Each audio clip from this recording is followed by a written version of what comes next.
නමෝ තස් භගවතෝ අරහතෝ සම්මා සම්බුද්දස්ස නමෝ තස් භගවතෝ අරහතෝ සම්මා සම්බුද්දස්ස නමෝ තස් භගවතෝ අරහතෝ සම්මා සම්බුද්දස්ස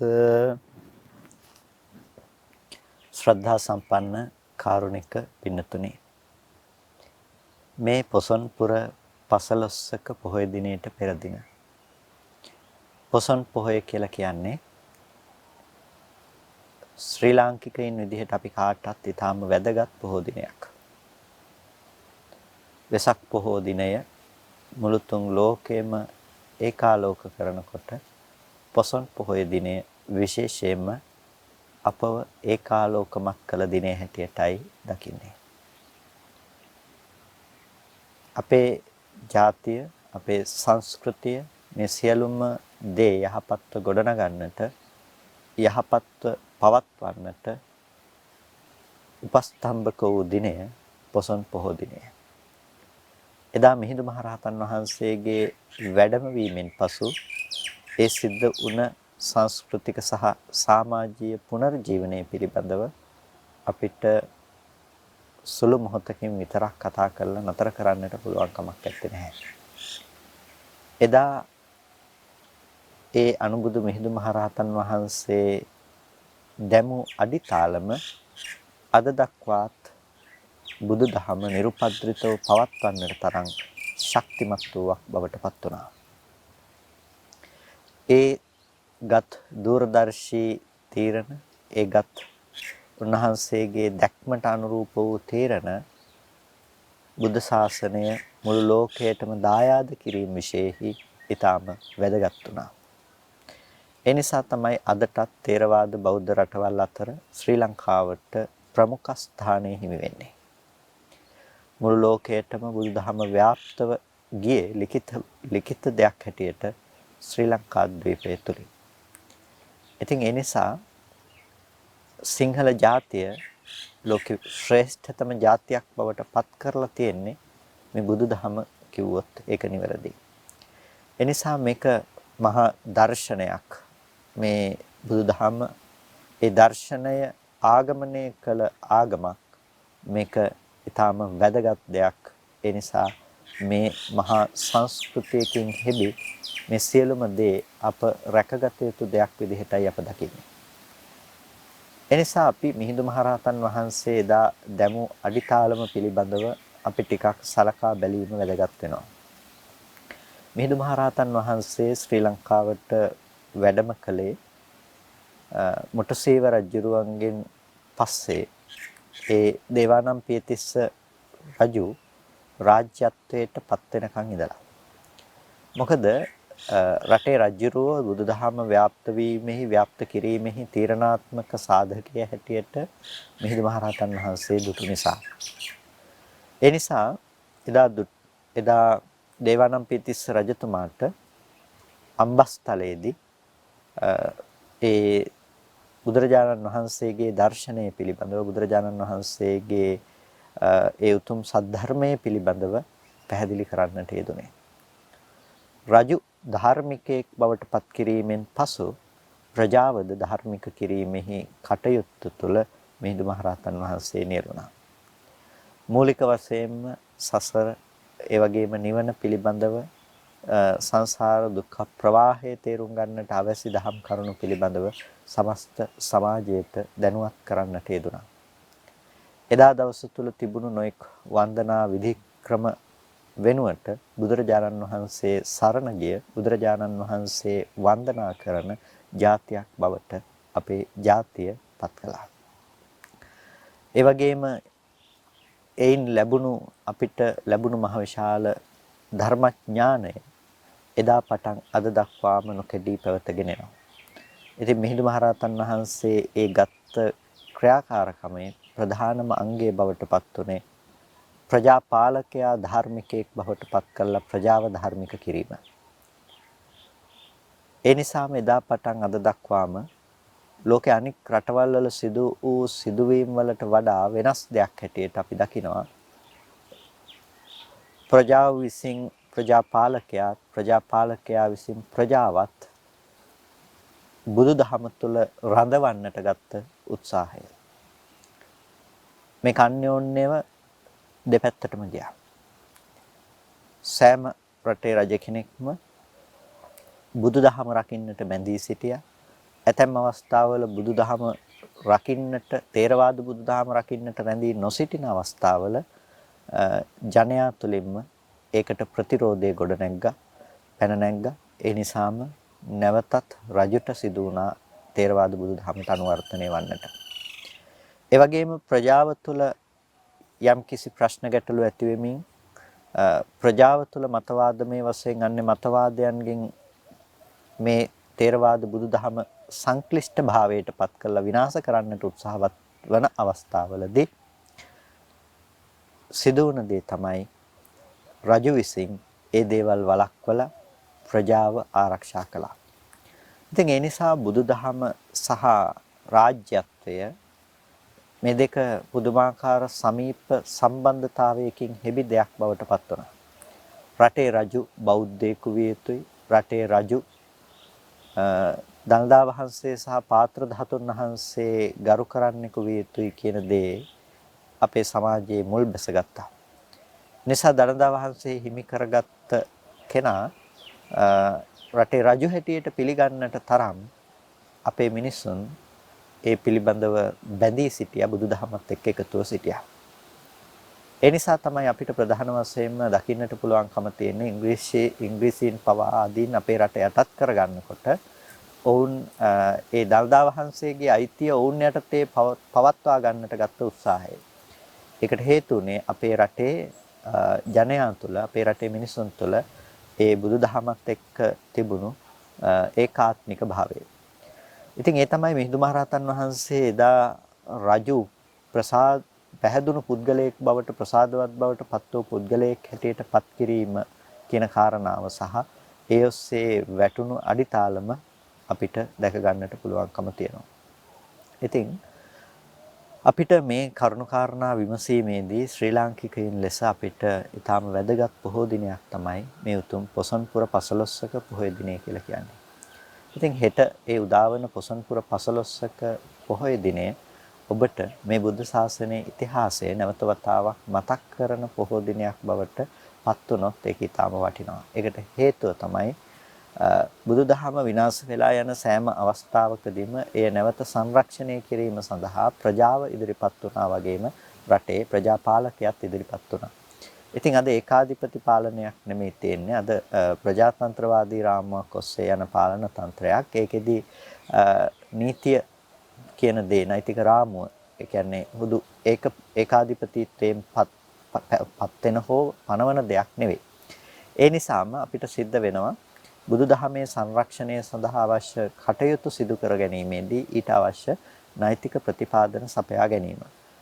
මූලික ව්‍යවස්ථාව තුළ, රටේ ආණ්ඩු ක්‍රම ව්‍යවස්ථාව තුළ 9 වෙනි පරිච්ඡේදයෙන් 9 වෙනි ව්‍යවස්ථාවෙන් අපිට පැහැදිලි කරලා තිබුණට බුදුදහම ආරක්ෂා කොට පෝෂණය කරනවා කියලා ව්‍යවස්ථාවකින් පමණක් ඒ දේ කළ නොහැකි. ඒට අවශ්‍ය නෛතික රැකවරණයන් සැලසිය යුතුයි. එනිසා ඒට අවශ්‍ය නෛතික රැකවරණයන් සැලසීම සඳහා ත්‍රිපිටක සංරක්ෂණ පනතක් ඉදිරිපත් වෙනවා. ඉතින් මේ පිළිබඳව අපේ බෞද්ධයෝ අවධානයෙන් පසුවිය යුතුයි. එය කෙසේ හෝ මේ ලද අවස්ථාවේ සම්මත කරගත යුතුයි කියන ස්ථාවරත්වයේ ඉඳලා. මොකද ඒක ඇතම් පිරිසක් හැම කාලයකදීම ඉන්න අදමිටු පිරිස්. ඉතින් බලනවා මේක කොහොම හරි නතර කරන්නට ඕනේ කියලා. ඉතින් බොහෝ කුමන්ත්‍රණ ඒ සඳහා ක්‍රියාත්මක වෙනවා. දේශපාලන ක්ෂේත්‍රය තුළ ඉන්න පුද්ගලයන් ඒ සඳහා භාවිත කරන නැතම් වෙලාවට. ඉතින් ඔවුන් හඳුනා ගන්නට හොඳ අවකාශයක් කරගන්නවා නම් සිංහල බෞද්ධ ජනතාව ඒක ඊටාම වටිනවා. ඒ නිසා මේ වෙලාවේදී අපි මේ පොසොන් කාල පරිච්ඡේදය තුළ මේ අන්‍ය මතවාදයන්ගෙන්, පරප්‍රවාදයන්ගෙන් කිලුටු බවට පත් කරන බුදුදහම මතු අනාගතයට නිරුපද්‍රිතව පැවැත්වීම සඳහා අවශ්‍ය වන ඒ ත්‍රිපිටක සංරක්ෂණය සඳහා අවශ්‍ය වන ඒ ත්‍රිපිටක සංරක්ෂණ පනත ස්ථාපනය කරන්නට ඔබ පෙනී සිටිය යුතුයි. ඔබේ දායකත්වයේ සඳහා සැපිය යුතුයි. වචනයකින් හරි ඒ පිළිබඳවත් මේ පොසොන් පොහොයට පෙරම ඔබට සිහිපත් කරනවා. පින්තුනි, අපි සාකච්ඡා කරමින් ඉන්නේ බුදුදහම තුළ තියෙන ඊටාම ගැඹුරු ධර්ම කාරණා පිළිබඳව එතනදී අපි බුදුරජාණන් වහන්සේගේ සම්බුද්ධ දේශනාවට අනුරූපීව ඒ බෙදා දැක්වුණු පටිසම්භිදා මග්ග ප්‍රකරණයෙහි දැක්වෙන කරුණු පිළිබඳවයි සාකච්ඡා කළේ. එතකොට මේ වස්තු පිළිබඳව ව්‍යවස්ථාපනය කර ගැනීම ආධ්‍යාත්මික වස්තු පිළිබඳව ව්‍යවස්ථාපනය කරගන්නා ආකාරය පිළිබඳවයි අපි එතනදී සාකච්ඡා කරන්නට යෙදුනේ. එහිදී අපි විශේෂයෙන්ම ඇස මූලික කරගෙන චක්කුන් අජ්ජත්තං වවත්තේති ඇහැ කියන එක ආධ්‍යාත්මික ධර්මයක් හැටියට ව්‍යවස්ථාපනය කරනවා කියන එක පිළිබඳව අපි එතනදී කතා කළා. ඇහැ ආධ්‍යාත්මික ධර්මයක් හැටියට කොහොමද ව්‍යවස්ථාපනය කරන්නේ? ඒකදී නැවත සිහිපත් කර ගැනීමක් කරගත්තොත් චක්කුන් අවිජ්ජා සම්භූතං ඇහැ කියන එක අවිද්‍යාවෙන් හටගත්ත දෙයක්. තණ්හා සම්භූතං තෘෂ්ණාවෙන් හටගත්ත දෙයක්. කම්ම සම්භූතං කර්මයෙන් හටගත්ත දෙයක්. ඒ වගේම ආහාර සම්භූතං ආහාරයෙන් හටගත්ත දෙයක්. ඒකට ඇහැ අවිද්‍යා කර්ම අවිද්‍යා තණ්හා කර්ම ආහාර කියන මේ ධර්මයන්ගෙන් හටගත්ත දෙයක් හැටියට ව්‍යවස්ථාපනය කිරීම. ඒ වගේම චක්කුන් චතුන්නම් මහ භූතානං උපාදායාති වවත්තේති ඇස කියන දේ සතර මහ ධාතුව නිසා පවත්නා උපාදාය රූපයක් හැටියට ව්‍යවස්ථාපනය කිරීම. ඒ වගේම චක්කුන් uppannං වවත්තේති ඇහැ කියන එක uppන්න ධර්මයක් හැටියට ව්‍යවස්ථාපනය කිරීම. සමුදාගතන්ති වවත්තේති සමුදාගත දෙයක් ප්‍රත්‍යංග හේතු නිසා හටගත්ත දෙයක් හැටියට ව්‍යවස්ථාපනය කිරීම. ඒ වගේම අහුත්වා සම්භූතං හුත්වා න භවිස්සති නොවි හටගෙන ඉතුරු නැතුව නැති වෙන දෙයක් හැටියට ව්‍යවස්ථාපනය කිරීම. ඒ වගේම අන්තවත් දෙයක් හැටියට අද්දුහ අසස්සත විපරිණාම ධර්මයක් හැටියට ඒ වගේම අනිච්ච සංකත පටිච්ච සමුප්පන්න කය ධම්ම වය ධම්ම විරාග ධම්ම දෙයක් හැටියට ඇහැ පිළිබඳව ව්‍යවස්ථාපනය කිරීම පිළිබඳව අපි එතනදී ප්‍රධාන කරුණු පැහැදිලි කරගන්නට යෙදුණා. පින්නතුනේ ඉතින් මේ ඇස පිළිබඳව අපි මේ විදිහට කරුණු පැහැදිලි කරගන්නවා වගේම අපිට තියෙනවා මේ කන පිළිබඳවත් එසේම කරුණු පැහැදිලි කර ගැනීමක් සිදු කර ගන්නට පුළුවන්කම තියෙනවා. ඒ කියන්නේ කතං සෝතං අජ්ජත්තං අවත්තේති සෝතේ කියන එක කොහොමද ආධ්‍යාත්මික ධර්මයක් හැටියට ව්‍යවස්ථාපනය කරගන්නේ.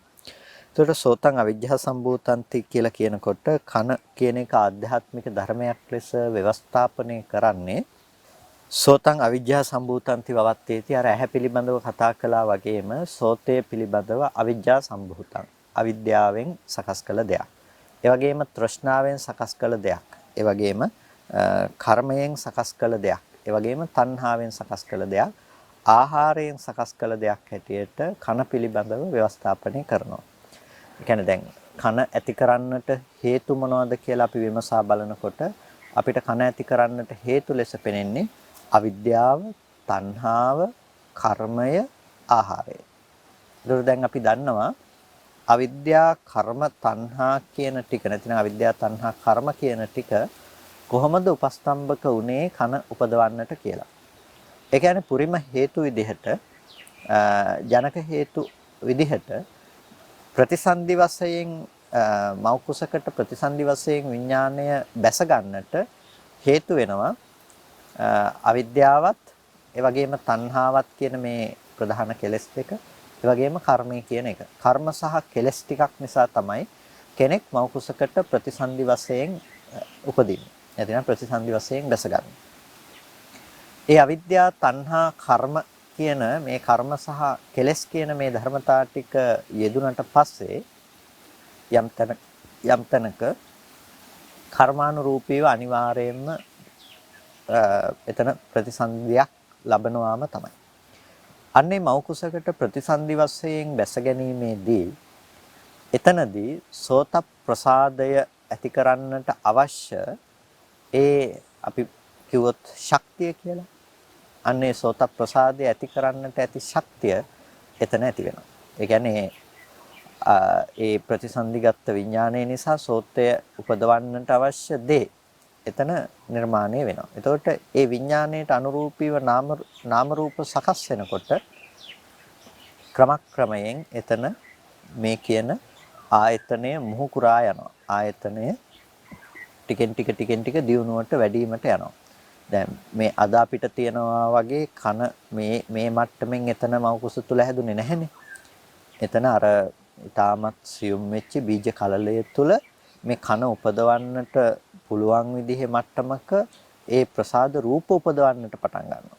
එතකොට අන්න ඒ රූප කලාප නැතිනම් ඒ මට්ටමේ ඉඳලා තමයි ඒ හිතට අනුරූපීව මේ බීජ කලලය වර්ධනයකට ලක් වෙන්නේ. නැතිනම් නාම රූප ධර්මයන් ඇසුරු කිරීම නිසා ඒ ඕජාමය ගතිය අරගෙන ඒ රූපය එතන සකස් වීම සිද්ධ කරන්නේ.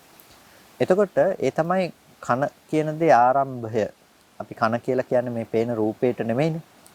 කන කියලා කියන්නේ මේ පේන රූපේට නෙමෙයි. කන අපිට දකින්න පුළුවන් දෙයක් නෙමෙයි. කන කියලා කියන්නේ ඒක දකින්න බැරි දෙයක්.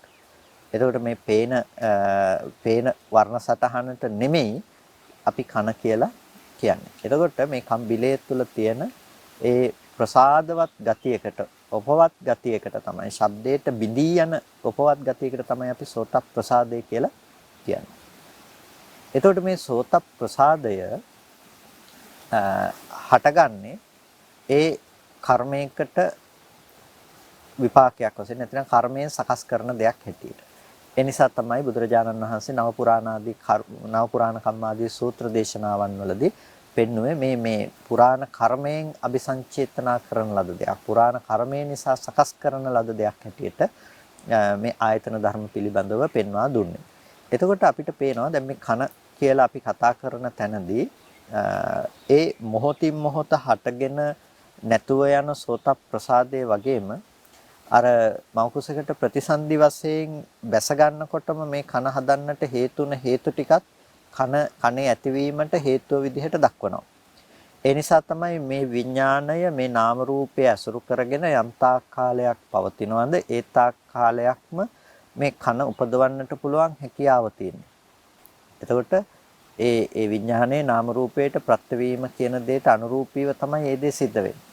ඉතින් ඕනනම් කෙනෙකුගේ කර්මය අනුව ඒ කියන්නේ උපස්තම්භක ආදී දේවල් මගින් පුළුවන්කම තියෙනවා මේ ප්‍රතිසන්දියේදී කන ඉපදුනත් මැද හරියේදී කන නැසී යන තත්වයටපත් වෙන්නට පුළුවන්කම තියෙනවා. ඉතින් මේ විදිහට කර්මය විපාක පිණිස දෙනකොට ඒ බඳු ස්වરૂප අපිට දකින්නට පුළුවන්කම තියෙනවා. නමුත් සමස්තයක් විදිහට මේ මෞකුසයට ප්‍රතිසන්දි වශයෙන් බැස ගන්නකොටම තමයි ඒ දේ සකස් කරන්නේ. ඒ නිසා තමයි ප්‍රතිසන්දි ගැනීම පිළිබඳව ගන්න අවස්ථාව පිළිබඳව ඒ ක්ෂණයේ මොහොත පිළිබඳව කතා කරනකොට සෝතායතනස් උපච්චයෝ කියලා සෝතායතනය ඒ වෙලාවේදී කියනවා. ඒතකොට සෝතායතනය කියන්නේ මේ විදිහට ආයතනය මුහු කුරා ගිහිල්ලා ඒ කියන්නේ පරිපාකවත් බවට පත් වෙලා තියෙන එකක් නිසා නෙමෙයි එතනදී සෝතායතනය කියලා කියන්නේ. නමුත් මේ විදිහේ මුහු කුරා යන දෙයකට අවශ්‍ය මූලික අඩිතාලම එතන තියලා තියෙනවා. එහෙම නැතිනම් මූලිකවම මුල්ගල තියෙන අවස්ථාව තමයි ඒ. එතන මුල්ගල තියෙනකොට ගොඩනැගිල්ලක් නැහැනේ.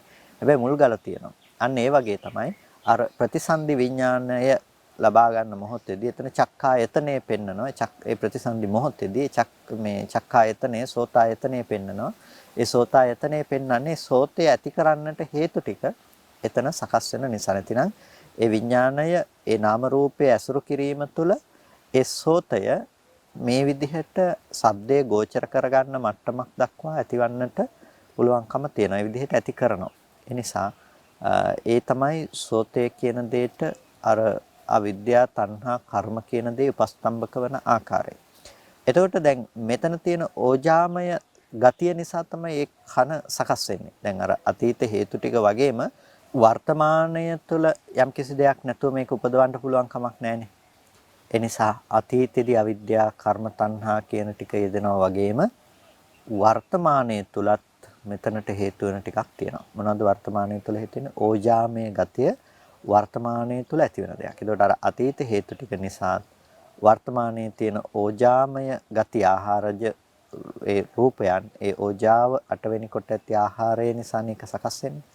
එතකොට ඒ ආහාරජ රූපයන් නිසා මෙන්න මේ කන සකස් වෙනවා. එතකොට අපි කියනවා සෝතායතනය ආයතනයක් විදිහට මොහු කුරා ගියා කියලා.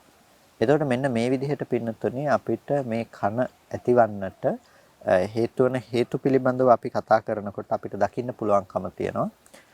සෝතය ඇතිවන්නට හේතු ගැන කතා කිරීමේදී අවිද්‍යා කර්ම තණ්හා ආහාර සම්භූතං වවත්තේති. අවිද්‍යා කර්ම තණ්හා ආහාර නිසා හටගන්න දෙයක් හැටියට ඒක ව්‍යවස්ථාපනය කරන්නට පුළුවන්කම තියෙනවා. ඒකට අපිට හම්බෙන්නේ කන කියලා පවතින දෙයක් නෙමෙයි. මෙන්න මේ අවිද්‍යාව, කර්ම, තණ්හා, ආහාර කියන මේ හේතු නිසා හටගන්න දෙයක් තමයි මේ සෝතේ කියලා කියන්නේ. එතකොට මේක හේතු ටික වෙනස් වෙනකොට ඊට අනුරූපීව කන වෙනස් වෙනවා. එතකොට අපිට පේනවා මේ කන කියලා එක දිගට තියෙන දෙයක් නෙමෙයි. මේ මොහොතින් මොහොත කන කියලා උපදින දෙයක්. ඒකත් මේ අහේතුකව අප්‍රත්‍යව හටගත්ත නෙමෙයි. මෙන්න මේ වගේ අතීත හේතුවක් නිසාත් වර්තමානයේ ඕජාමය ගතියක් නිසා තමයි මේ හේතු ටික තියෙන්නේ. එතකොට මේ මෙතනදී හැම වෙලාවකදීම අර විපාක විඥානයක් මව කුසකට ප්‍රතිසන්දි වශයෙන් දැසගත්ත නිසා ඒ විඥානයේ නාම රූපය අසුරු කරන තාක් කාලයක් ඒ චක්කායතනස් උපචයෝ කියන මට්ටමින් සෝතායතනස් උපචයෝ කියන මට්ටමින් මේ ප්‍රසාද නැවත නැවත උපදවනවා උපතේ සිට මරණය දක්වා. එතකොට නැතිනම් ඒ විඥානයේ ආයසන්තති යම් තාක්ද ඒ දක්වා මේ ප්‍රසාද රූප උපදවනවා. එතකොට දැන් අර ඕජාමය ගතිය වෙනස් වෙනකොට ආහිර ඍතුජ ආදී ඒ රූප කලාපයන් වෙනස් වෙනකොට ඒ බඳු රූප වෙනස් වෙනකොට ඒ දේවල් බලපාලා ওই දේ වෙනස් වෙන්නට පුළුවන්කම තියෙනවා. නැතුව නෙමෙයි. අනිච්චතාදී රූප නිසා ජරතාදී රූප නිසා ඒ දේවල් වලට බාධා පැමිණෙන්නට පුළුවන්කම තියෙනවා. නමුත් අර විඥානයේ නාම රූපයට ප්‍රත්‍යවීම තුළ ඒ ප්‍රසාද රූප නැවත සකස් කිරීම සිදු කරනවා. ඒ නිසා මේ මගේ කන ඇහෙනව නෙමෙයි. මගේ කන ඇහෙනව නෙමෙයි. මෙන්න මේ කන කියන දේ මේ විදිහේ හේතු ටිකක් නිසා නැවත සකස් වෙනවා. මේ විදිහේ අතීත හේතු ටිකක් නිසා විඥානයේ මෞකුසකට පැමිණීම නිසාත් විඥානය දැන් නාම රූපය කියන දේ ඇසුරු කරගෙන තියෙන නිසා ඒ කනබුන ආහාර ප්‍රත්‍යයෙන් ඉපදුණු ඕජාව හේතු කරගෙන මේ ප්‍රසාද රූපය කියන එක මොහොතින් මොහොත හට ගන්නවා ඉතුරු නැතුව නැති වෙලා යනවා. මෙන්න මේ විදිහට අපිට පුළුවන්කම තියෙනවා පින්නතුනේ මේ කන පිළිබඳව ව්‍යවස්ථාපනය කරන්නට.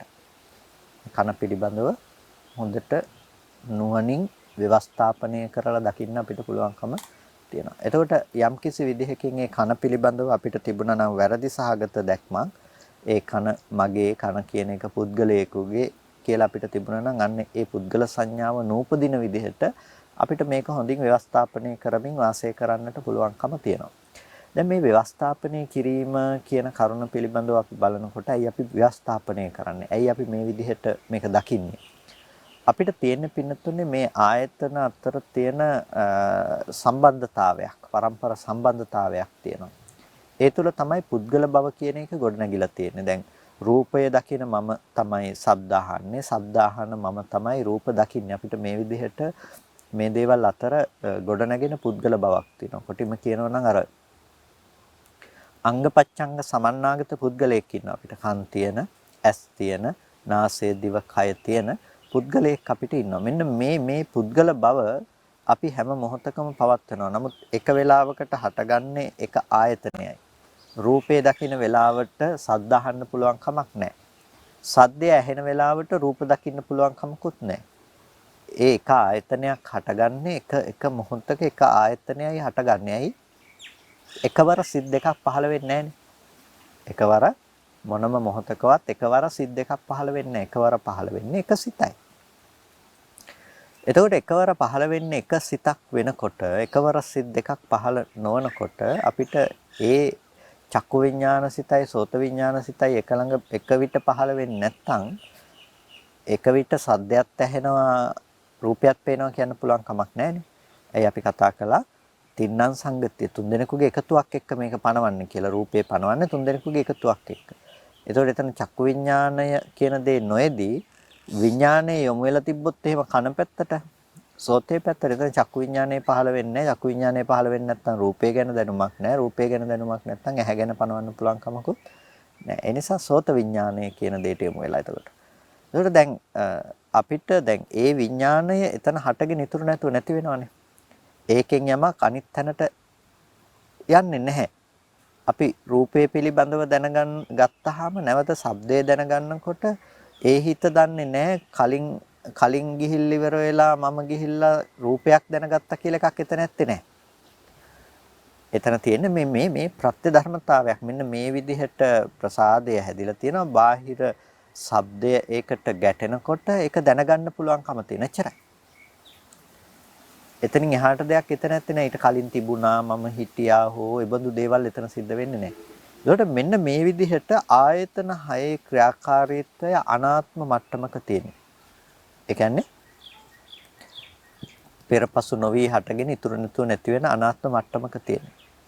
ඒකට ප්‍රත්‍ය හැටියට තමයි පෙන්වන්නේ මෙන්න මේ විදිහේ පටිච්චසමුප්පන්න ධර්මයක්. මේ විදිහට අවිද්‍යාව, තණ්හා, කර්ම කියන දේවල් ටික නිසාත් වර්තමානයේ ආහාර ප්‍රත්‍ය නිසාත් මේ ඇස සකස් කළා. මේ කන සකස් කළා කියලා හොඳින් ව්‍යවස්ථාපනය කරගන්න. ඒ දේවල් ව්‍යවස්ථාපනය කරගන්නකොට මේ දේවල් නැති වෙනකොට වෙනස් වෙනකොට මේක නැති වෙලා යන බව ව්‍යවස්ථාපනය කරනවා. එතකොට පින්නතුනේ අපිට පේනවා අනාත්ම වුණ ධර්මතා ටිකක් හටගෙන ඉතුරු නැතුව නැති වෙලා යන බව. අනාත්ම වුණ ධර්මතා ටිකක් හටගෙන ඉතුරු නැතුව නැති වෙලා යන බව. එතකොට අපි අර ආයතන ටික පැත්තෙන් පුද්ගලයේ ක්‍රැස් කරගන්න වැරදි තැනක් තිබුණා නම් ඒ වැරදි තැනට තියෙන හේතුවනේ දුර වෙන්නේ. දැන් ඇහැට රූපය දැකපු මම තමයි සද්දයක් අහන්නේ කියලා අපි හිතන්නේ කොහෙන්ද? ඒ පිළිබඳව හිතන්නේ අපි මනෝවිඤ්ඤාණයේ පැත්තෙන්. ඒ කියන්නේ දැන් අර මෙහි ඉතුරු කරලා තියාගෙන ඉන්නවා. ඇහෙන් රූප දැක්කෙත් මම තමයි කියලා ඒ රූපය එළියේ තියෙන බවටත් ඒ දැකපු කෙනාවත් මේ පැත්තේ ඉන්නවා කියලා අපි ස්ථාපනය කරගන්නවා. තමන්ගේ හිත පැත්තේ අපි ඒකට කියන ආශ්‍රව කියලා. පුරුදු විදිහට අපි රූපේ පිළිබඳව ඒ විදිහේ දේවල් තියනවා කියලා අපි හැසිරෙනවා එළියේ තියෙන බවට. එතකොට අන්න ඒ විදිහට ගත්ත ආශ්‍රව නිසා අපිට මොකද වෙන්නේ? අනිත් ආයතනයකට අනාත්ම විදිහටම හේතුඵල ධමයට අනුරූපීව ඒ ඵලයක් උපදිනකොට අපි ඒක විශ්ලේෂණය කරන්නේ කොහොමද? මීට පෙර අර රූපය දැකපු කෙනාට තමයි මේ මට තමයි දැන් සද්ද ඇහුනේ. කලින් රූප දැක්ක දැන් මට ශබ්ද ඇහුණා. මේක වේගෙන් සිද්ධ වෙනකොට පින්නතුනේ මේ ලෝකය විඳින පුද්ගලයෙක් නිර්මාණය වෙලා. එතකොට දැන් මෙතන අභ්‍යන්තරයේ පිළිබඳව අපි විමසා බලනකොට මේක ඇතුළත කතාව ගැන අපි නුවණින් බලනකොට අපිට පේනවා මේ කිසිම තැනක පුද්ගලයෙක් දක්වන්න පුළුවන් කමක් නැහැ.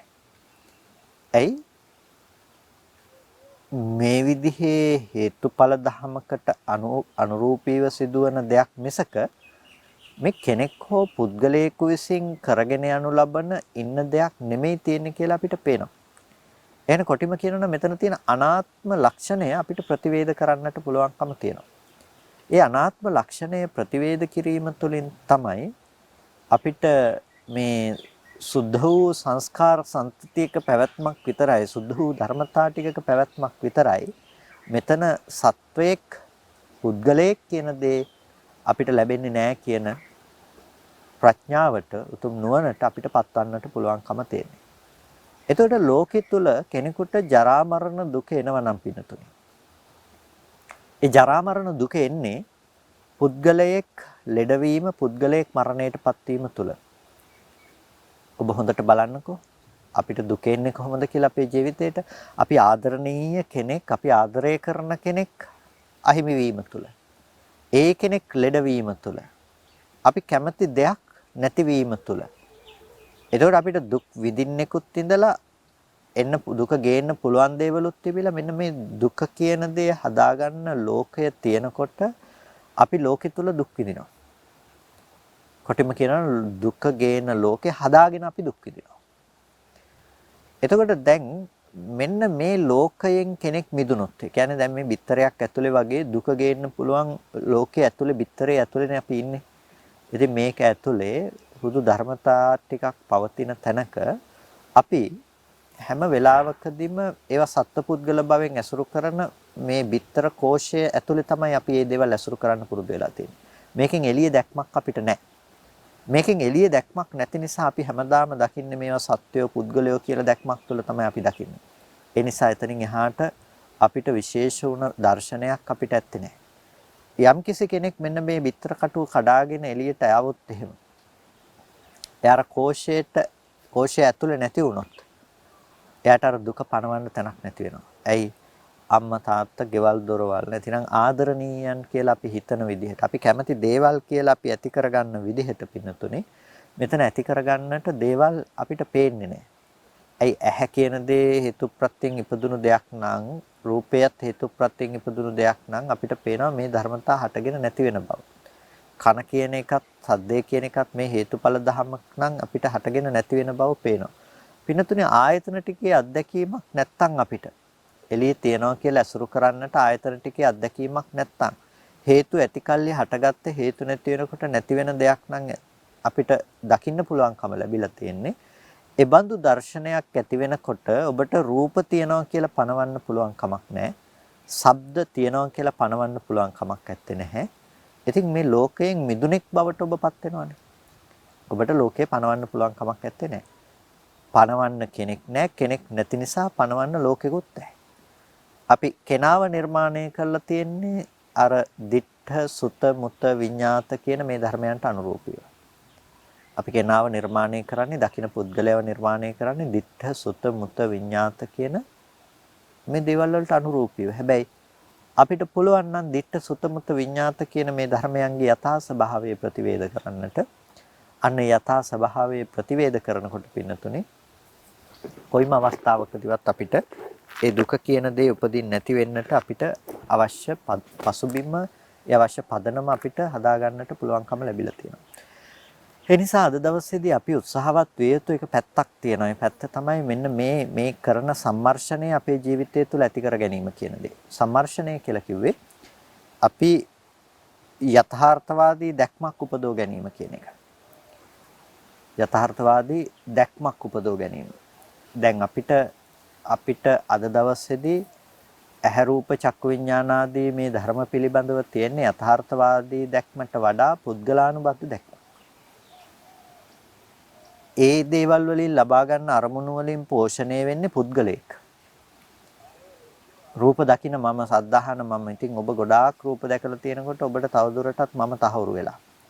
ඔබ ගොඩක් සද්ධාහනකොට සද්ද ගැන ඔබට මතක් කරන්න පුළුවන් තරමකටම ඔබට මම ස්ථාපනය වෙලා මම තහවුරු වෙලා. එනිසා ඔබට වෙමි කියන හැඟීම පවතිනවා. ඇයි ඔබට ඒ රූප ශබ්ද ආදී ධර්මයන් පිළිබඳව ඔබට පවතින දෘෂ්ටියක් තියෙනවා. ඒ දේවල් එක්ක මේ තියෙන බවට ගත්ත දැක්මක් තියෙනවා ඔබට. එනිසා ඒකට අනුබද්ධව ඔබ වෙමි කියන හැඟීමක් පවත්වාගෙන යනවා. දැන් මේ කරන්නේ අන්නේ වෙමි කියන හැඟීමට ගහන එක. වෙමි කියන හැඟීමට ගහනවා. වෙමි කියන හැඟීම වැරදි කියලා පෙන්වලා දෙනවා. කොහොමද පෙන්වලා දෙන්නේ? හේතුඵල ධමක පැවැත්ම පෙන්වා දීමෙන්. ඒකයි අවිජ්ජා සම්භූතං, තණ්හා සම්භූතං, කම්ම සම්භූතං, ආහාර සම්භූතං වවත්තේති. සෝතේ කියන එක පිළිබඳව ව්‍යවස්ථාපනය කරගන්න අවිද්‍යාවෙන් හදපු දෙයක්. සෝතේ කියන එක තණ්හාවෙන් හදපු දෙයක්. සෝතේ කියන එක කර්මයෙන් හදපු දෙයක් කියලා හොඳින් ව්‍යවස්ථාපනය කරගන්නට කියලා ඒ නිසා අපිට පෙන්වලා දීලා තියෙනවා. ඒ නිසා අපි ව්‍යවස්ථාපනය කළ යුත්තේ මෙන්න මේ විදිහට. අපි ඒ පිළිබඳව හොඳට නුවණින් සම්මර්ෂණය කරලා බැලිය යුතු වෙනවා. මම කියලා හසු වෙන තැන අපිට බිඳී යන විදිහට අපි මේක හේතු ටිකක් නිසා සැකසුණු දෙයක් හැටියට අපි ඇහැ ගැන කතා කළා, කන ගැන කතා කරනවා. මෙන්න මේ විදිහට ඔබ සම්මර්ෂණය කළ යුතුයි. ඒ නිසා මේ අතීත හේතු සහ වර්තමාන හේතු කියන මෙන්න මේ ටිකේ එකතුවක් තමයි මේ ඇහැ කියලා කියන්නේ. මේ ටිකේ එකතුවක් තමයි කන කියලා තියෙන්නේ කියලා ඔබට මේ ව්‍යවස්ථාපනය කර ගැනීම ඉතාම වැදගත් වෙනවා. ඒ වගේම සෝතං චතුර්ණම් මහා භූතානං උපාදායාති වවත්තේති. සෝතේ කියන දේ චතුර්ණම් මහා භූතානං උපාදායාති වවත්තේති. සතර මහා ධාතුව නිසා පවත්නා උපාදාය දෙයක් හැටියට පෙන්වනවා. සතර මහා ධාතුව ඇසුරු කරගත්ත දෙයක් හැටියට පෙන්වනවා. සෝතේ කියලා කියන්නේ සතර මහා ධාතුව ඇසුරු කරගත්ත දෙයක්. සතර මහා ධාතුව නෙමෙයි. කන කියලා කියන්නේ සතර මහා ධාතුව නෙමෙයි. පඨවි ධාතුව, ආපෝ ධාතුව, තේජෝ ධාතුව, වායෝ ධාතුව නෙමෙයි. මේ සතර මහා ධාතුව ඇසුරු කරගත්ත තැනක ඒ තියෙන බෙර ඇහැක් වගේ තියෙන ඒ ඊටාම සියුම් මට්ටමක පහළ වෙන ප්‍රසාද රූප. ඒ ප්‍රසාද රූපයේ ස්වභාවය මොකද්ද? අර ශබ්ද රූපයට බිඳී යන ස්වභාවය. ශබ්ද රූපයට බිඳී යන ස්වභාවය. ওই ශබ්ද රූපයේ තිබිලා ආවේ නැහැ. හොඳ ශබ්ද, නරක ශබ්ද කියලා ශබ්ද රූපයේ තිබිලා බිඳී ආවේ නැහැ. එතකොට ඒ ශබ්ද රූපය හැම වෙලාවකදීම ඒ ශබ්දයේ සිදුවෙන තැන ඉඳලා කෙලින්ම ඇවිල්ලා කනේ හැප්පෙන්නේ නැහැ. එතකොට දැන් මේ ශබ්දය කියන දේ හරියට දැන් අපි වතුරක් මැදකට ගල් කැටයක් දැම්මොත් මොකද වෙන්නේ? මේ වතුරක් මැදකට ගල් කැටයක් දැම්මහම මේ ගල් කැටේ දැමීමෙන් මේ ගල් කැටේ නිසා මේ වතුරට ගැටීම නිසා තරංග ජාලාවක් ඇති වෙනවා, රැලි ඇති වෙනවා. එතකොට මේ රැලි ටික මේ රැල්ල මෙතනින් හටගන්න මේ රැල්ල ගිහිල්ලා අපිට පේනවා ගිහිල්ලා යුරේ හැප්පෙනවා කියලා. අර ගල් කැටේ දාපු තැන තිබුණු වතුර ටිකද ගිහිල්ලා යුරේ හැප්පුණේ. එහෙම නැත්නම් ඉවුර අයිනේ තිබුණු වතුර ටික යුරේ වැදුනද? ඉවුරේ ගිහිල්ලා වදින්නේ අර ඉවුර අයිනේ තිබුණ වතුර ටික තමයි හැම වෙලාවකදීම ඉවුර ගිහිල්ලා වදින්නේ. එතකොට ඉවුර අයිනේ තිබුණ වතුර ටික ඉවුරේ වදිනවා. හැබැයි අපිට පේන්නේ මොකද්ද? අපිට පේන්නේ අර ගල් කැටේ දාපු තැන තිබුණු රැල්ල ඇවිල්ලා අර ඉවුර දක්වා ගියා කියලා. අන්න ඒ වගේ තමයි මේ ශබ්දය කියන එකත් තරංගයක්. එහෙම නැත්නම් ශබ්දය කියන දේත් අන්න ඒ විදිහට අර ජල තරංගයේ වගේ යන දෙයක්. ඒ ශබ්දය කියන දේ ඇති වෙනකොට මේ සෝත ප්‍රසාදයේ ළඟ තියෙන වායෝ ධාතුව තමයි ඊට අනුරූපීව කම්බිලේ වදින්නේ. නැතිනම් කනට ස්පර්ශ වෙන්නේ සෝත ප්‍රසාදයට ගැටෙන්නේ. එතකොට මේ ගැටෙන ක්‍රමය අනුව අපි ශබ්දය කියලා දෙයක් ඇති කරගෙන තියෙනවා. හැබැයි අර ශබ්දයේ තියෙන තැන තිබිලා ආපු එක එහෙම නෙමෙයි. එතකොට ගැටෙන්නේ මොකද්ද? අර කියන වායෝ ධාතුව. එතකොට ඒ තියෙන කම්පණය තමයි කනට ස්පර්ශ වීම සිද්ධ වෙන්නේ. එතකොට මේ ඒ කියන්නේ මේකෙදි වර්ධවා ගන්නට එපා. මේ කියන්නේ අර මහා භූත වුණ වායෝ ධාතුව ඇවිල්ලා වදිනවා කියලා නෙමෙයි. මෙතනදී ශබ්ද රූපේ තමයි ස්පර්ශ වෙන්නේ. නමුත් ඒක අර පැහැදිලි කරන්නට අවශ්‍ය වුණ නිසා තමයි අර ජල තරංගයේ උපමාව අරගෙන මෙන්න මේ විදිහටයි මේක උනේ කියලා කිව්වේ. එතකොට මෙන්න මේ විදිහට ශබ්ද රූපය කියන දේ සෝත ප්‍රසාදයට ස්පර්ශ වෙනවා. සෝත ප්‍රසාදයෙන් දැනගන්නේ වායෝ ධාතුවේම නෙමෙයි. සෝත ප්‍රසාදයෙන් දැනගන්නේ සෝත ප්‍රසාදයට ගැටෙන්නේ ශබ්ද රූපේ. සෝත විඥාණයෙන් දැනගන්නේ අර කියන ශබ්දේ පිළිබඳව තමයි දැනගන්නේ. එතකොට දැන් මෙන්න මේ කනට ශබ්දය ඇති වෙනකොට ශබ්දේ ගැටෙන මොහොත වෙනකොට ඔය කනට අරගෙන එන්නේ නැහැ මේ අම්මා කතා කරන ශබ්දේ, මේ දරුවා කතා කරන ශබ්දේ, මේ වාහනයක ශබ්දේ, මේ කුරුල්ලෙකුගේ ශබ්දය, මේ ගීතය හරි මිහිරි, මේ ගීතය හරි නොමිහිරි, මේ ශබ්දේ කටෝරයි. අන්න ඒ වගේ සංකල්ප කනට එන්නේ නැහැ. කනට එන්නේ ශබ්දයක් විදිහට යමක් විතරයි. එතකොට අන්නේ කනට ශබ්දයක් විදිහට එනකොට සෝත විඥාණයෙන් මොකද කරන්නේ? අර ප්‍රසාද රූපය අසුර කොටගෙන පවත්නා ඒ සෝත විඥාණයෙන් ඒ ශබ්දය පිළිබඳව දැනගන්නවා. ඒ ශබ්දය දැනගන්නකොට ඒ ශබ්දය දැන ගැනීම තුළින් දැනගන්නේ මොකද්ද? අර මම කියපු විදිහට හොඳ මිහිරි ශබ්ද, අමිහිරි ශබ්ද එහෙම නෙමෙයි දැනගන්නේ. දැනගන්නේ ශබ්දය පිළිබඳව දැනගන්නවා. ශබ්දය පිළිබඳව සංඥාවක් ඇති කරගන්නවා. ඒක විතර්කණය කරන්නේ නැහැ. විතර්කණය කරන්නේ නැහැ කියලා කියන්නේ මේක මොනවද හොඳද නරකද? ඒ බඳු වූ විශ්ලේෂණයක් එතනදී සිද්ධ වෙන්නේ නැහැ.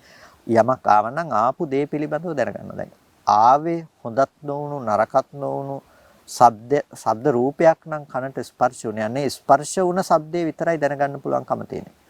ස්පර්ශ නොවුණු ශබ්දේ කිසිසේත්ම දැනගන්නට පුළුවන් කමක් නැත්තේ.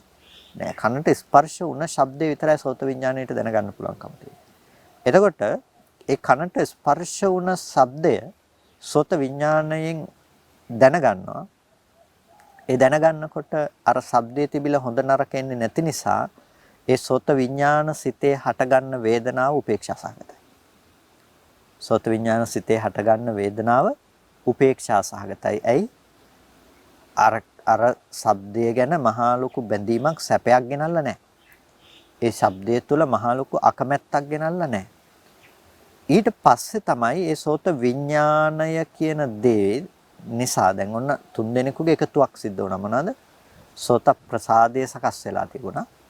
ඒ ප්‍රසාදයට ශබ්ද රූපයේ ආපාතහාගමයක් වුණා. ශබ්ද රූපය ඒ ප්‍රසාදයටපත් වුණා. එතකොට අපි ඒකට කියන ආපාතහාගම වුණා කියලා. එතකොට ඒ ශබ්දය ප්‍රසාදයට ආවට පස්සේ ප්‍රසාදය අසුරු කරගෙන ඒ හිත සෝත විඥාන හිත හටගත්තේ ශබ්දයේ දැන ගැනීම වශයෙන්.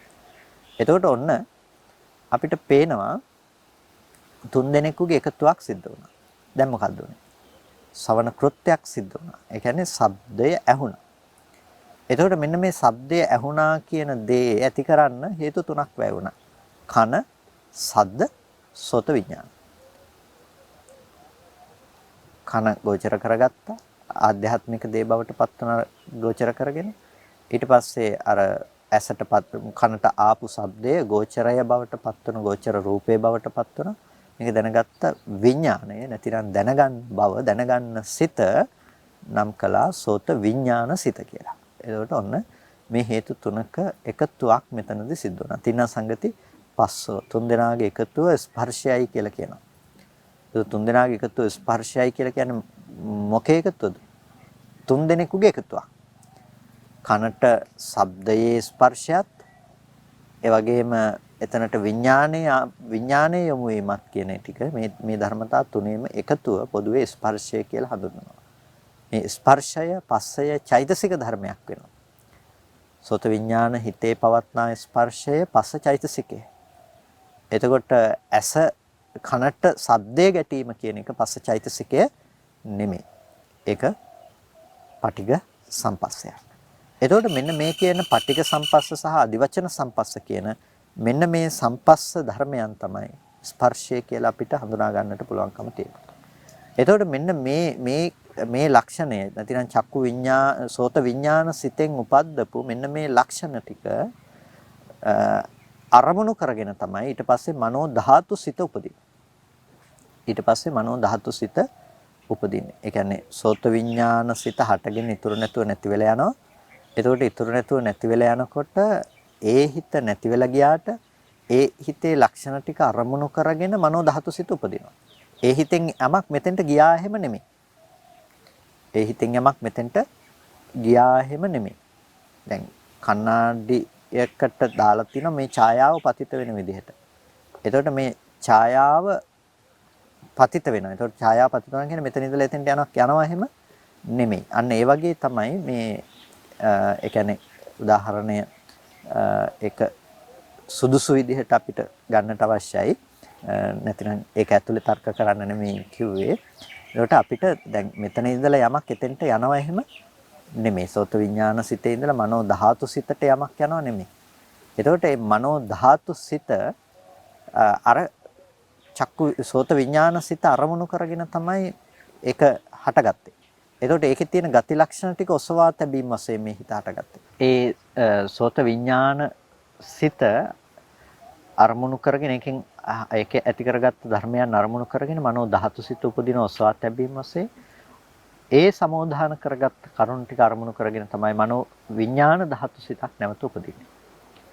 ඊට පස්සේ ආපහු කර්ම මනෝ විඥාන ධාතුවක් දක්වාම මේ කාරණය ඇති වෙනවා. එතකොට පින්නතුනේ දැන් මෙන්න මේ ක්‍රියාකාරකම තුළ සිද්ධ වෙන්නේ මොකද්ද? මේ ක්‍රියාකාරකම තුළ සිද්ධ වෙන දේ තමයි අර ශබ්දයේ පිළිබඳව ආශ්‍රව ධර්මයන්ගෙන් ඇසුරු කරනකම ඇති කර ගැනීම. අවසාන ප්‍රතිඵලය තමයි අර කනට ආපු ශබ්දය හටගෙන ඉතුරු නැතුව නැති වුණු ශබ්දයේ පිළිබඳව තමන් මනෝ විඥාණය තුළින් ආශ්‍රව ධර්මයන්ගෙන් ඇසුරු කරලා ශබ්දයේ පිළිබඳව දැනගන්නවා.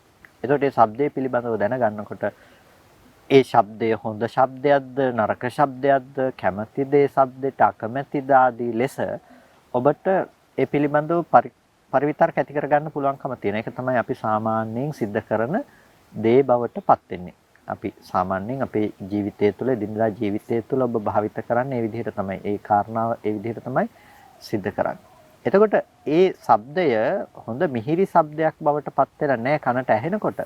හැබැයි ඒ ශබ්දය ඔබ හොඳයි කියලා හිතලා ඒ බඳු ශබ්දයක් එළියේ තියනවා කියලා ගත්ත දවසේ ඉඳලා ඔබට මිහිරි ශබ්ද තියනවා ලෝකේ.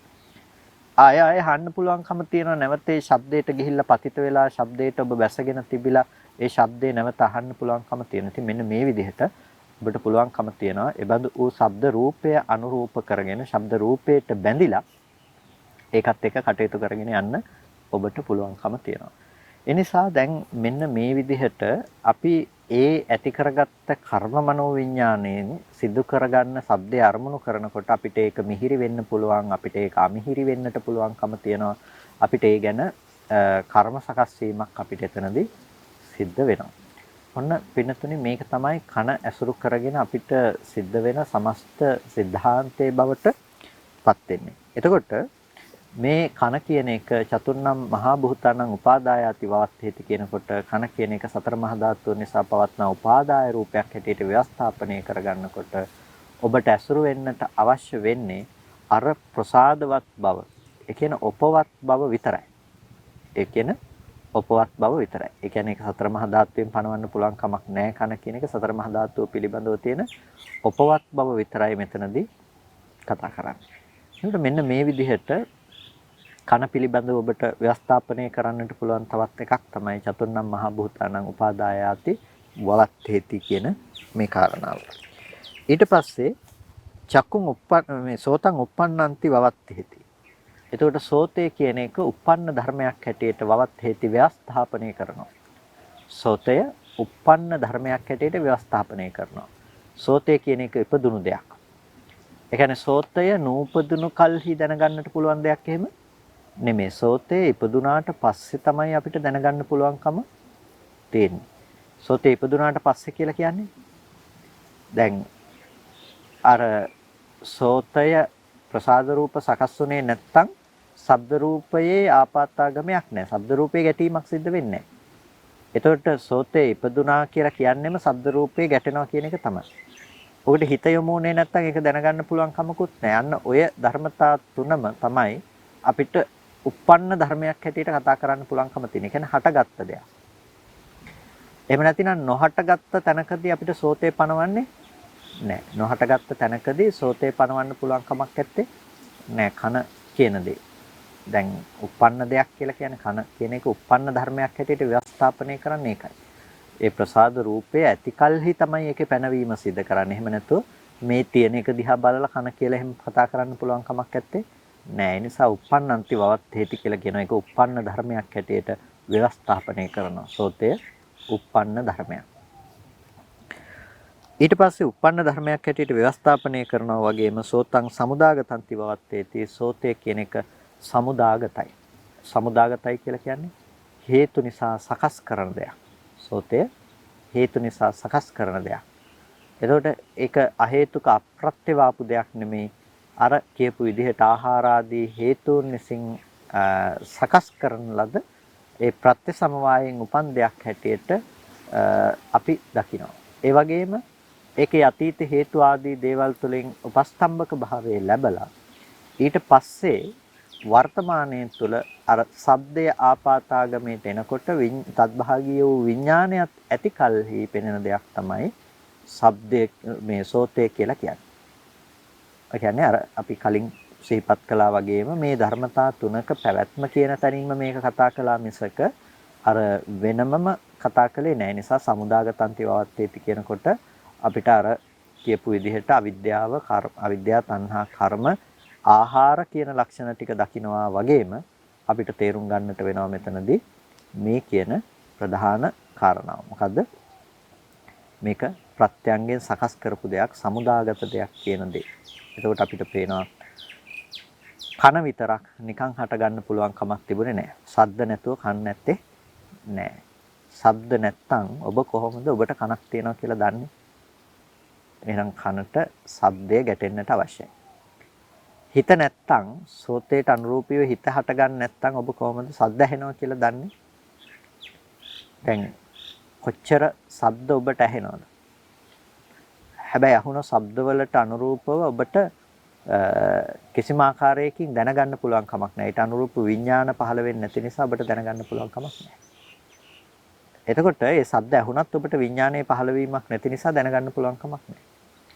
අන්න එතකොට අපිට පේනවා පින්නතුනේ අපිට අපේ විඥාණය කියන දේ උපස්තම්භක භාවයේ මෙතනදී මොනතරම් වැදගත්ද කියන දේ. ඒ කියන්නේ විඥානයේ උපස්තම්භක භාවයේ විඥානයේ හේතුව මොනතරම් වැදගත්ද කියන්නේ. ඒකට මෙන්න මේ සමුදාගතයි කියලා කියනකොට මෙන්න මේ ටික මේ හේතු ප්‍රත්‍ය සමவாய නැතිනම් මේ ටික එකට හටගත්ත දෙයක්. මේ ටික ඩිසයි මේක පෙනෙන්නේ කියන එක අපිට පෙන්වලා දෙනවා. මේක එකක් හරි නැත්නම් අපිට තියනවා කියන එක යෙදෙන්නේ නැහැ කියන එක. එතකොට දැන් මේකෙන් සිඳෙන්නේ මොකද්ද? අපිට කන තියනවා කියලා එකක් තිබුණා නම් ඒ පැත්තට තියෙන හේතු නැති වෙනවා. රූප, ශබ්ද එළිය තියනවා කියලා එකක් තියෙනවා නම් ඒක අපිට නැති වෙලා යනවා. අර නිමිති අනුනිමිති වශයෙන් අල්ලගන්න, නිමිති අනුනිමිති වශයෙන් පිහිටා සිටින්නට තැනක් නැතිව යනවා. ඒක තමයි මේ සිද්ධ කරන්නේ මේ සම්මර්ෂණය තුල. ඒ නිසා සමුදාගතන්ති වවත්තේති කියලා කියනවා මේ ප්‍රත්‍ය සමவாயෙන් උපන්න දෙයක් කියලා. ඒ වගේම සෝතං අහුත්වා සම්භූතං හුත්වා න භවිස්සති इति වාත්තේති. සෝතේ කියන දේ අහුත්වා සම්භූතං නොවි හටගත්තා හුත්වා න භවිස්සති इति වී අනාගතයට නොවන්නේ කියලා ව්‍යවස්ථාපනය කරනවා. සෝතේ කියන එක නොවි හට ගන්නවා වී අනාගතයට නොවන්නේය. අනාගතයට කියලා වී නොවන්නේය. වර්තමානයේ හටගෙන නොවි නිරුද්ධ වෙලා යනවා. එතකොට දැන් මේ කාරණාව තුළදී කියන්නේ මේක පෙර නොතිබී හටගත්ත ඉතුරු නැතුව නැති වෙලා යනවා අනාගතයට නැතුව නිරුද්ධ වෙලා යනවා කියන එක. සෝතේ ලක්ෂණය ඒක තමයි. කන කියන එක මේ මොහොතේ සද්දේ ගෝචර කරගන්න ප්‍රසාදය මිට කලින් මොහොතේ තිබුණු ප්‍රසාදය නෙමෙයි. ඒ ප්‍රසාදය පෙර නොතිබී හටගත්ත දෙයක්. ඒ වගේම මේ ප්‍රසාදය පෙර නොතිබී හටගත්ත වගේම ඉතුරු නැතුව නැති වෙලා යන ධර්මයක්. ඒක අනාගතයට ආපහු ඉතුරු වෙලා තියෙන්නේ නැහැ. දැන් අනාගතයට ඔබට ආපහු ඒ කන හදාගන්න පුළුවන් කමක් නැහැ. ඒ කන නැවත හටගන්න නැත්නම් කනත් එක්ක නම් සද්ද ඇහුනේ ඒ සද්ද නැවත ඔබට අහන්න පුළුවන් කමකුත් නැහැ. ඔබ අලුතෙන් තමයි සකස් කරගන්නේ. අලුතෙන් හේතු ටික සකස් වෙනකොට අලුතෙන් සද්දයක් ගැටෙනවා. හැබැයි ඔබ මනසින් පරිකල්පනය කරනවා. ඔබ නිමිති ඉතුරු කරලා තියෙන නිසා බාහිර කලින් තිබුණ සද්දේ තමයි මට ඇහෙන්නේ කියලා ඔබ පරිකල්පනය කරගන්නවා. එතකොට මෙන්න මේ විදිහට තමයි පින්නතුනේ ඔබ අවිද්‍යාව කියන දේ ගොඩනගා ගන්න. ඒ කියන්නේ අපි අවිද්‍යාව සහගතව මේක දිහා බලන්නේ කන උපද්ද ගන්න මේ විදිහට. ඒ නිසා තමයි අපි ව්‍යවස්ථාපනය කළ යුතු වෙන්නේ කන පෙර නොතිබී හටගෙන ඉතුරු නැතුව නැති වෙලා යන ධර්මයක්. දැන් ඇහැ ගැනත් අපි කතා කළානේ පෙර නොතිබී හටගෙන ඉතුරු නැතුව නැති වෙලා යන ධර්මයක් හැටියට. අන්න ඒ වගේම කන පිළිබඳවත් අපි කතා කරනවා පෙර නොතිබී හටගෙන ඉතුරු නැතුව නැති වෙලා යන ධර්මයක් කියලා. එතකොට අපිට පෙනෙනවා සෝතං අන්තවන්තෝ වවත්තේති සෝතේ කියන එක අන්තවත් දෙයක්. සෝතේ කියන එක අන්තවත් දෙයක්. ඒකේ මුලක් තියෙනවා. ඒක කෙලවරක් තියෙනවා. ඒ කෙලවර සහිත වූවක් තමයි සෝතේ කියලා කියන්නේ අන්තවත්. සෝතං අද්දුහං අසස්සතං විපරිණාම ධම්මන්ති වාත්තේති. සෝතේ කියන එක අද්දුහයි. එක දිගට තියෙන එකක් නෙමෙයි. අසස්සතං පවත් දෙයක් නෙමෙයි. අසස්සතයි. ඒ වගේම විපරිණාම ධම්මන්ති විපරිණාමය ස්වභාව කොට පවත්නා දෙයක්. වෙනස් වීම ස්වභාව කොට පවතින දෙයක්. සෝතං අනිච්ඡං සෝතය අනිච්ච ධර්මයක්. මොහොතක් පාසා හේතු ප්‍රත්‍යයෙන් හටගෙන හේතු නැති වෙනකොට නැති වෙලා යන ධර්මයක්. සංකතං හේතු නිසා සකස් වූ දෙයක්. පටිච්චසමුප්පන්නං අවිද්‍යා කර්ම තණ්හාදී දේවල් නිසා හටගත්ත පටිච්චසමුප්පන්න වූ දෙයක්. කය ධම්ම වය ධම්ම විරාග ධම්ම නිරෝධ ධම්මං ක්ෂය වීම ස්වභාව කොට පවතින දෙයක්. වැය වීම ස්වභාව කොට පවතින දෙයක්. විරාගයේ ස්වභාව කොට පවතින දෙයක්. නිරෝධයේ ස්වභාව කොට පවතින දෙයක්. මෙන්න මේ හැටියට කන පිළිබඳව ඔබට පුළුවන්කම තියෙනවා ව්‍යවස්ථාපනය කරන්න. ඇයි මෙහෙම කියන්නේ? මෙන්න මේ හේතු ටික නිසා ව්‍යවස්ථාපනය කරන්නේ. මේ එකකට එකක් කරුණු එකකට එකක් ප්‍රතිබද්ධයි. එතකොට මෙන්න මේ කරුණු පිළිබඳව ඔබ අවධානය යොමු කරලා මේ විදිහට ඔබේ මානසිකාරයේ පවත්වනකොට අන්න ඒකට කියනවා මේ වස්තු ව්‍යවස්ථාපනය කරනවා කියලා. වස්තු ව්‍යවස්ථාපනය කරන නුවණ වඩනවා කියලා. ඒ නිසා මේ ආයතන භාවනාව ඔබේ ජීවිතයේ ප්‍රධාන අංගයක් බවට පත් වේ යුතුයි. ආයතන භාවනාව. ඒ නිසා මේ ආයතන පිළිබඳව ඔබේ මානසිකාරය නිරන්තරයෙන්ම පවත්වන්නට කියලා ඔබට සිහිපත් කරනවා. ඉතින් කල්පනා කරගන්න අද දවසේදී හැම කෙනෙක්ම තාමත් සත්පුරුෂ අදහසින් යුක්තව සද්ධර්ම ශ්‍රවණය කරගන්නට යෙදුණා. මේ සිද්ධ කරගත්ත සියලු කුසල ධර්මයන් අපි අනුමෝදන් කළ යුතුයි. අයට අනුමෝදන් කරමු. පළමුවෙන් අපට අර්ථයෙන් ධර්මයෙන් අනුශාසනා කරන අපේ ධර්මාචාර්ය අවසරයි මාංකඩවල සුදස්සන ස්වාමීන් වහන්සේට අවසරයි මාංකඩවල නන්දරත්න ස්වාමීන් වහන්සේට ස්වාමීන් වහන්සේලා දෙනමටම උතුම් නිවනින් සැනසීම පිණිස මේ කුසලය හේතු පාරමිතාවක්ම වේවා කියලා ප්‍රාර්ථනා කරනවා.